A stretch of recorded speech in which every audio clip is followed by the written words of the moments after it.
one of the things I learned very early on is you have to be 100% open-minded. You have to be 100% forgiving about everything and everybody. You can't let anything take away from your day and their day.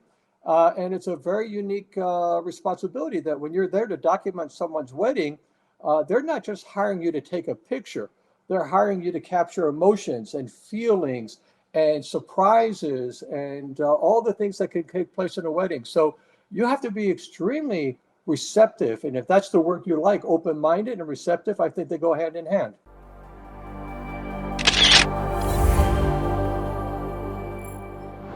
Introducing Stan Turkel.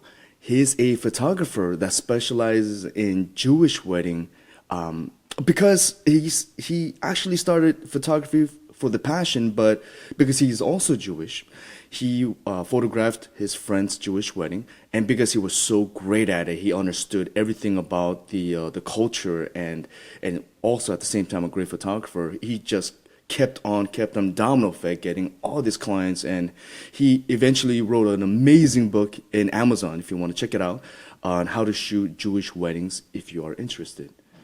So guys, introducing Stan Turkel. Man, how you doing? All right, my friend. How are you there?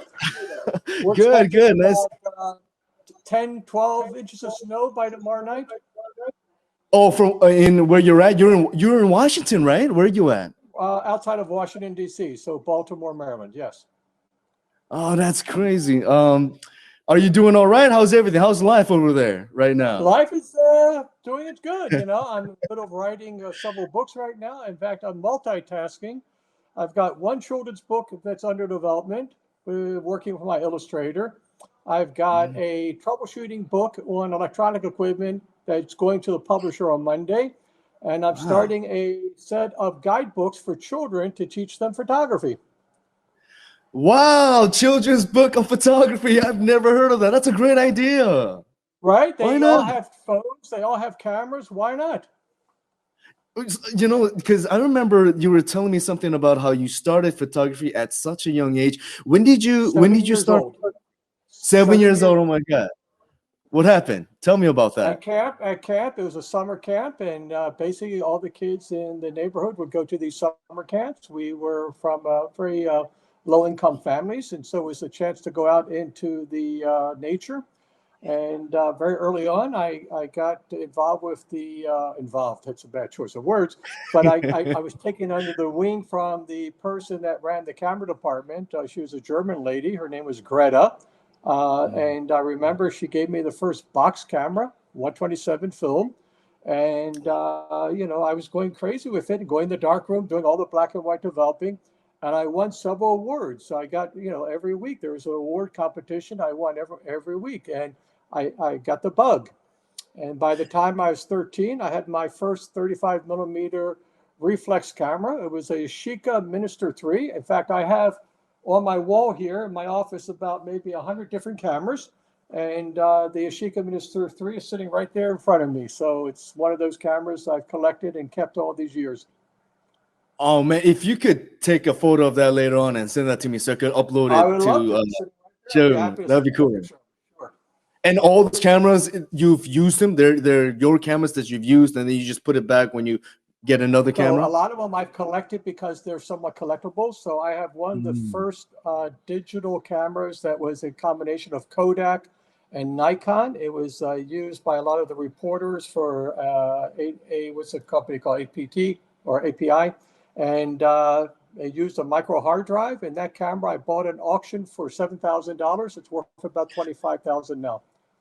Wow! So you're an actual avid collector of cameras. Only specialty ones. I have some cameras that are off of submarines from World War II. I have some cameras that are. Sorry. Oh my goodness. Busy man. Yeah, we got some things going. Let it go. Oh my goodness. It's okay. No problem. All righty. So yeah, I've got cameras from World War II vintage. I have some of the original Kodak Retina cameras. They were made in Germany for Kodak. Also very special cameras. Only 35 millimeter, and Macy, the rangefinder types. Do you still enjoy shooting film? nowadays? Wait, 1 second. My wife is here. She should be taking all these calls. Okay, Everybody go wants to ahead. talk to you. Do you enjoy shooting film even nowadays in this digital I time? have in the I have in the refrigerator about 200 rolls of film still, Fuji film, and so every once in a while I'll go out and shoot a roll. The problem is that I'm so entrenched in the digital format today, so that for me to do anything with film, I've got to send it out, get it scanned, and then I bring it back in. So it's more of an added headache. I just do it because I like to feel that I'm using film still once in a while. Oh, You know, I've nice. always What said, camera? if someone, I'm sorry. No, no, go ahead. What did you always say?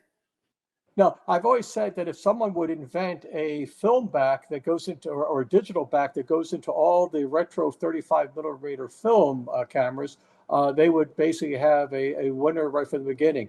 Every once in a while, April Fool's Day, the 1st of April, I see someone put an announcement up. Oh, the new 35 millimeter film cartridge that's your digital back will fit into any camera. And I get all excited until I see it's basically an April Fool's joke. But it really would be great to be able to use these older cameras and use their excellent lenses. You know, some of these lenses were super sharp, super fast, 1.4, high quality glass at that time.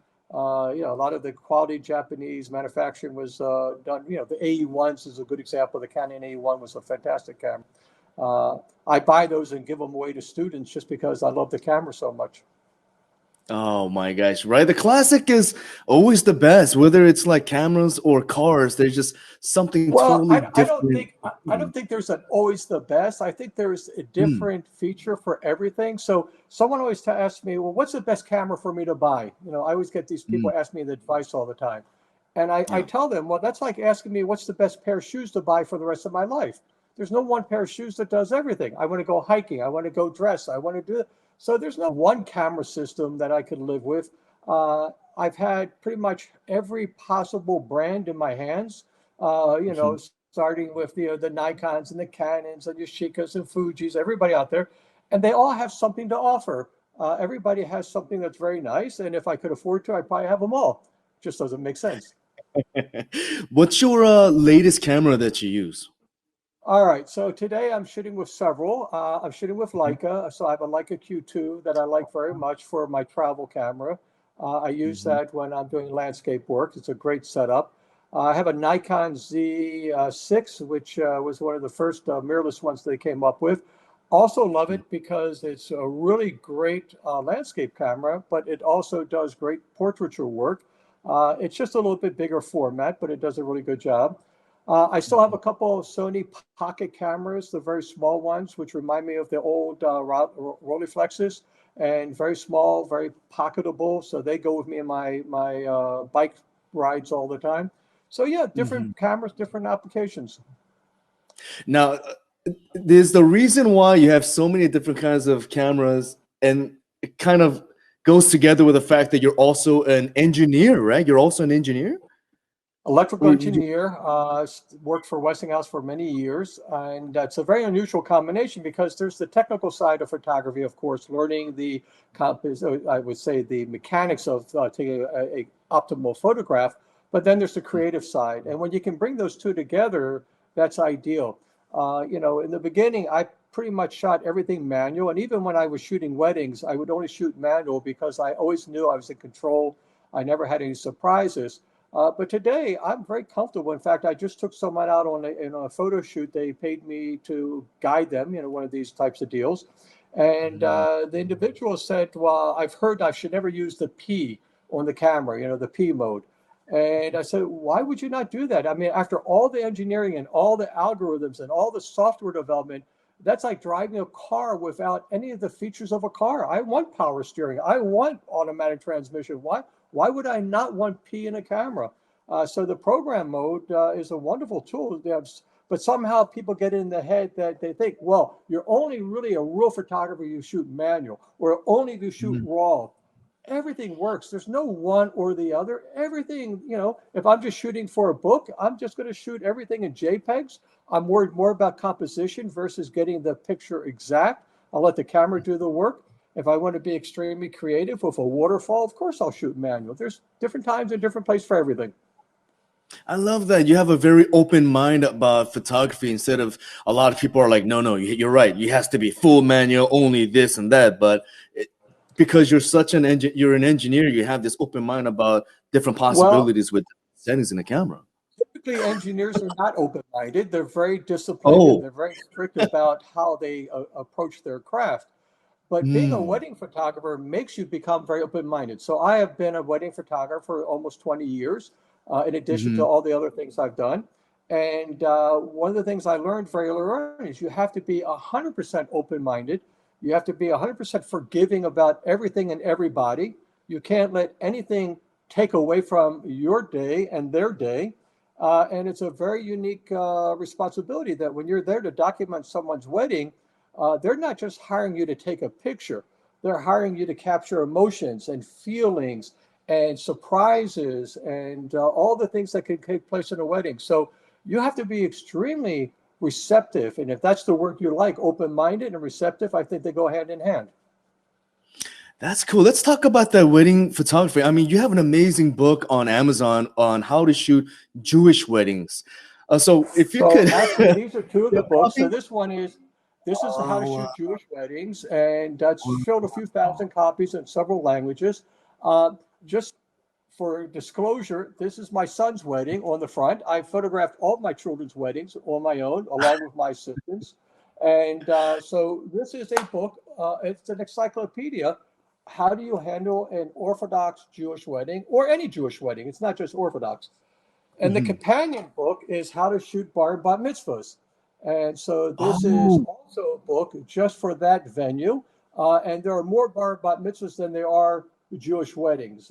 Pretty much every child from the age of 12 or 13 ends up having a bar or bat mitzvah. And it's a yeah. almost like a ritual, rite of passage. And it's a tremendous opportunity for business because it's there, it's identifiable, it's marketable. So that's what I did. That is so interesting. Every culture has a certain thing. Like I've been shooting quinceañeras, which is a woman, Sure. a younger woman, but in the Jewish culture, it's more about the boy bar mitzvah. How old is the bar mitzvah? How old is the boy for that event? 13-year-olds, but we also do the girls. So girls also have bat mitzvahs. So the tradition in the Oh, U.S. is that it's also for the girls and the boys. And I mhm, will tell you that it is a very lucrative business. People mhm, make large investments in these receptions and these parties, and it's a rite of passage, as you pretty much described.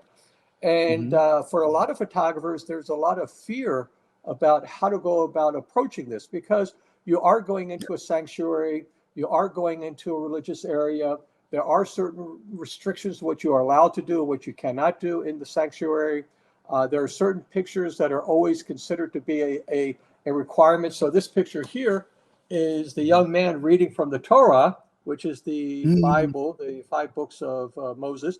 And so just to be able to have that out and to touch it and use it in a photograph takes a lot of support and discipline because we are not allowed to touch it.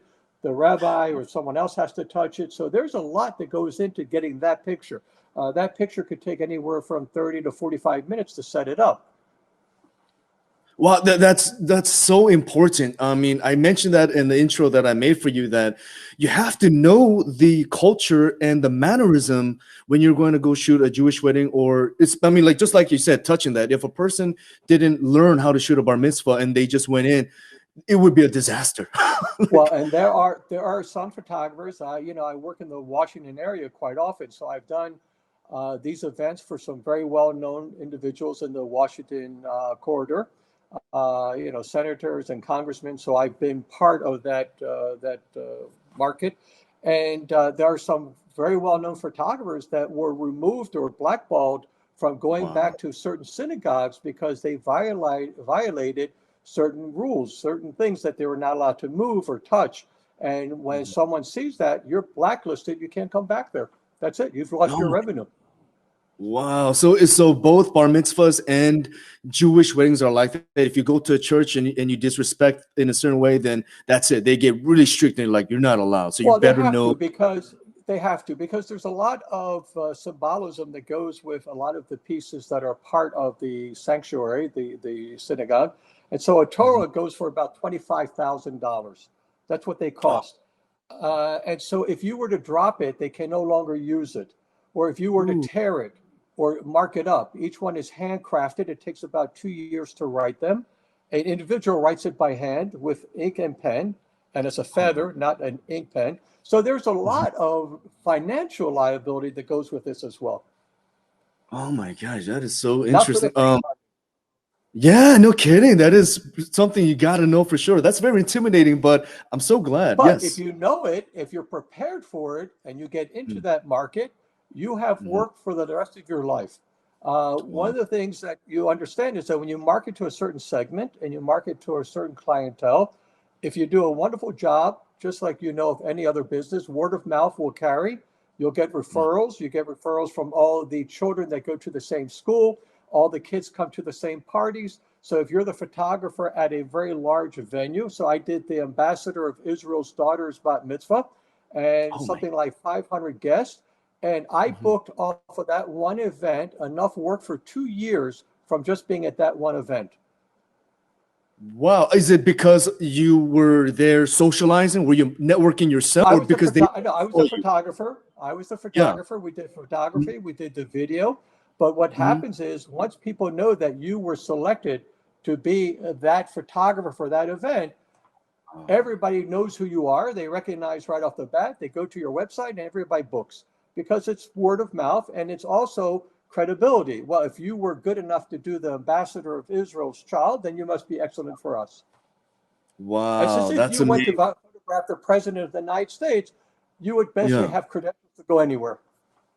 Oh my gosh. So it must be tough to get into that market. How did you get into shooting weddings, Jewish weddings and bar mitzvahs? Okay, so of course, by my religion, I am Jewish, and I grew up in a Jewish community, and so that is part of my intro into that lifestyle. I am Hmm. not religious and Orthodox, but I understand the requirements, and so because of that, my wife is also a school teacher, so she has that relationship in the elementary schools. But anyone can get into it, so don't think that it has to be a religious affiliation. I know Hmm. quite a few photographers of many different backgrounds and races that are very well known in the what we'll call the event photography for these Jewish events. And it's just basically knowing what to do, having the respect for what you're doing, and really, it's really about marketing. You know, a lot of great photographers are out there never succeed, even though they have all the talent for the work that they perform, but they don't have the marketing capability to sell what they're capable of.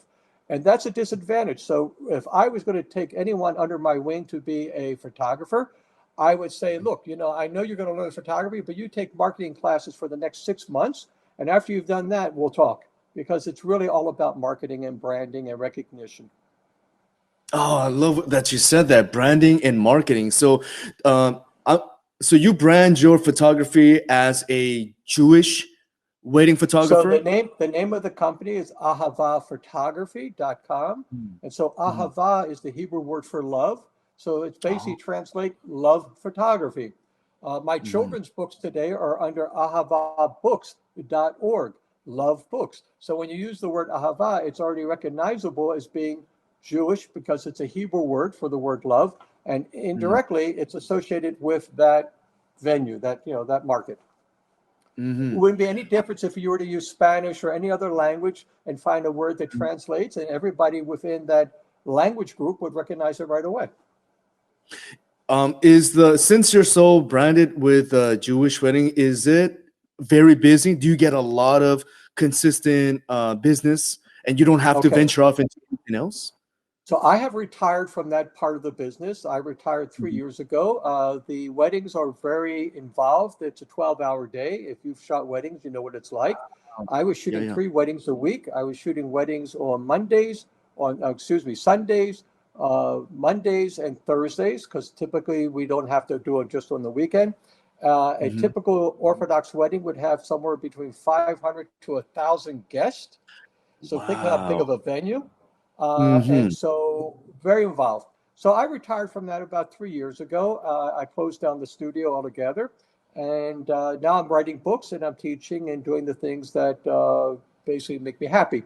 But to answer your question, if you look at a typical Orthodox family, and I'm talking about even modern Orthodox, they will have anywhere from 5 to 7 children. This is just the nature of how people raise their families.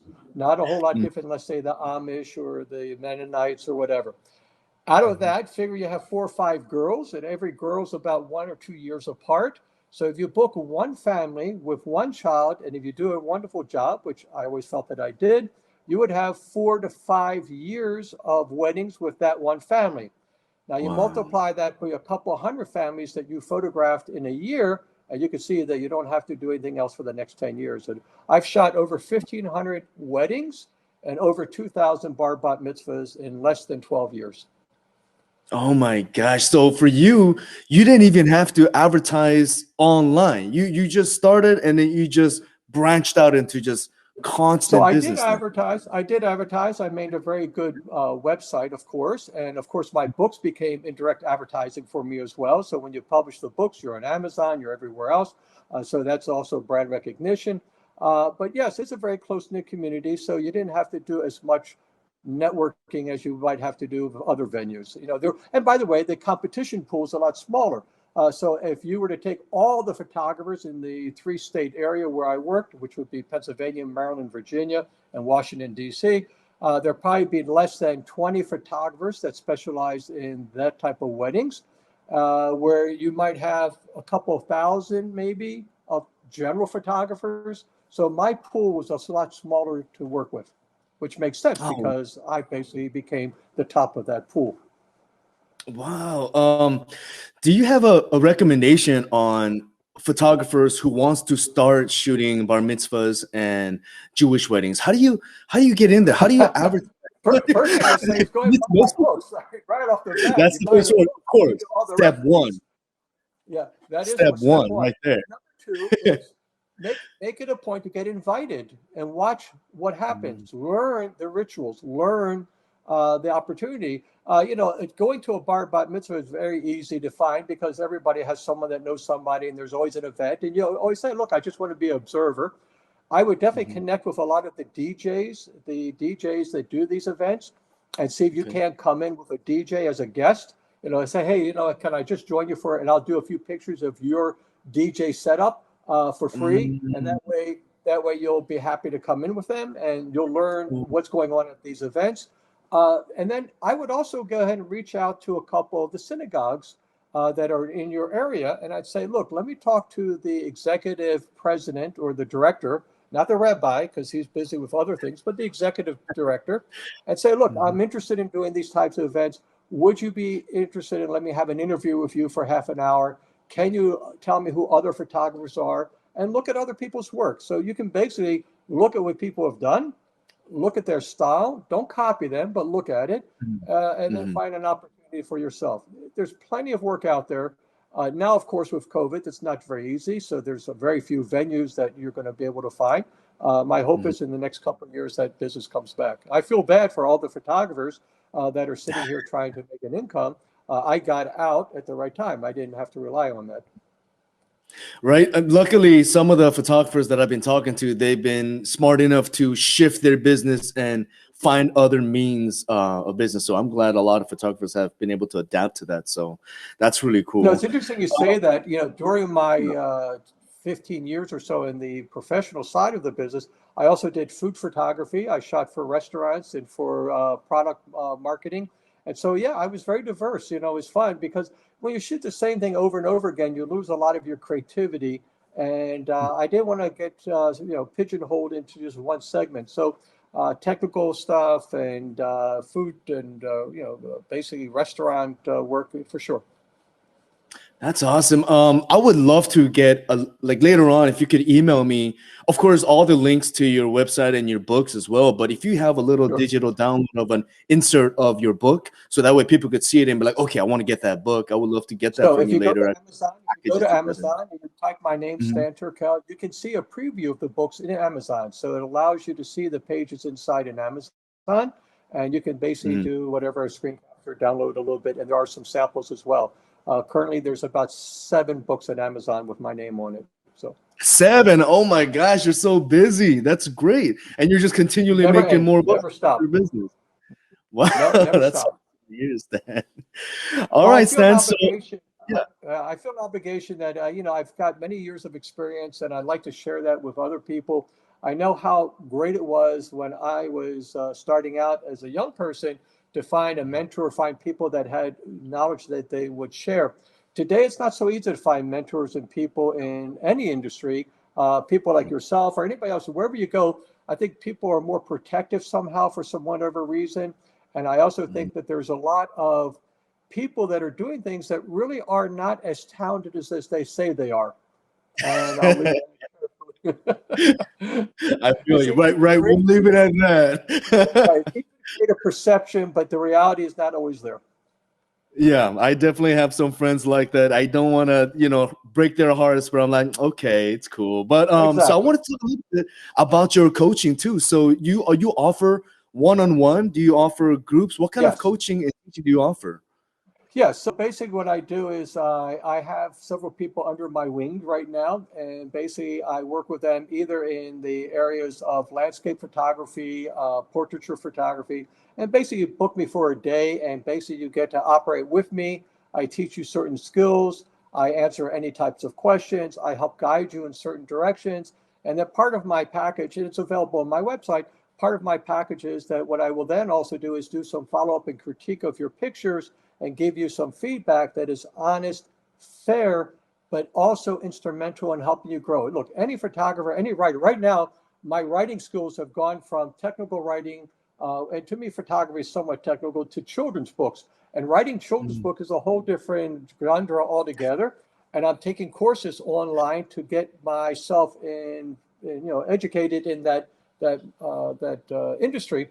And so Mhm. I've done the same thing with these coaching type of opportunities for other photographers. And there are a lot of professional people. It's funny, a lot of dentists love photography. I have to say about 5 of my clients right now are dentists, which is very strange. Right, they I need don't understand something the connection. totally different, right? There's no I don't understand connection. the connection either. Dentist and photography. I just don't see why it goes together, but it's very common. Right. They're tired of seeing the inside of the mouth all day. They want to see some beautiful landscape and Actually, that's a good point. Very you good point. Very true. cool. Okay, so Stan, I'm gonna hit you up later on to get your information from you so I could put it in a package to send out to the guests. Sure. But man, thank you so much for doing this for me. I My totally pleasure. appreciate you. All Well, right, I so I appreciate people that have, I like the fact that you have also some energy in doing this and creating this. I would think it's wonderful. thank you for that. I appreciate that, You're Stan. quite Okay, welcome. so I'll talk to keep in touch. I'll talk to you later. Sure. Be well. Bye bye. All right, bye, Stan.